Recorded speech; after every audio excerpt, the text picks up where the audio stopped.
అదరగొట్టే కారం రంగు రుచి ఆచి కారం పొడి. ఆరుగాలం కష్టపడి పంట పండించిన అన్నదాతకు అన్ని కష్టాలే.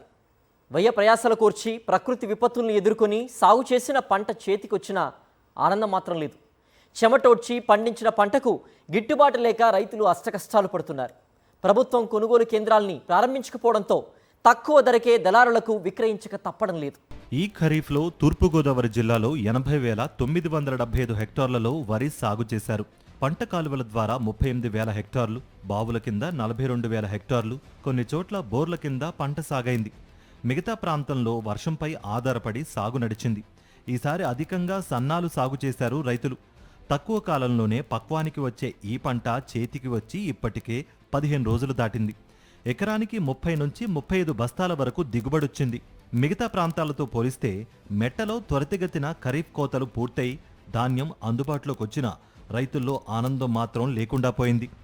మద్దతు ధర విషయంలో దగా పడుతూనే ఉన్నాడు రైతన్న. ఇప్పటికే కొనుగోలు కేంద్రాలను ప్రారంభించాల్సిన ప్రభుత్వం నిమ్మకు నీరెత్తినట్లుగా వ్యవహరిస్తోంది.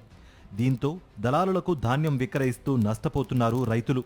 75 కిలోల కాటా ధాన్యానికి గతంలో 1,600 రూపాయల నుంచి 1,850 రూపాయల దాకా ధర పలికేది.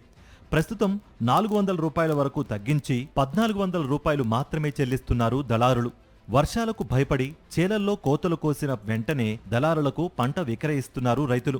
1,650 రూపాయలు కొన్నారు గతంలో. అదే దాన్ని ఇప్పుడు 1,400 కొంటున్నారు.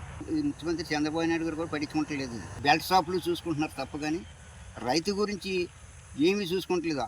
మేము రైతుని బాగా చూసేసాము అంటున్నారు. నా దాంట్లో మనోహర్ గారు కూడా ఈ ధాన్యం గిట్టుబాటు రేటు లేదు అని చెప్పి మేము ఒకసారి గొడవ పెట్టాం. ఆర్డీఓ ఆఫీస్ కాడికి వెళ్ళి మేము కొంటామని చెప్పేసి అన్నారు కానీ కొనలేదు. మామూలుగా అలా అనుకున్న రేటుకి కొనుక్కు పట్టుకోరు.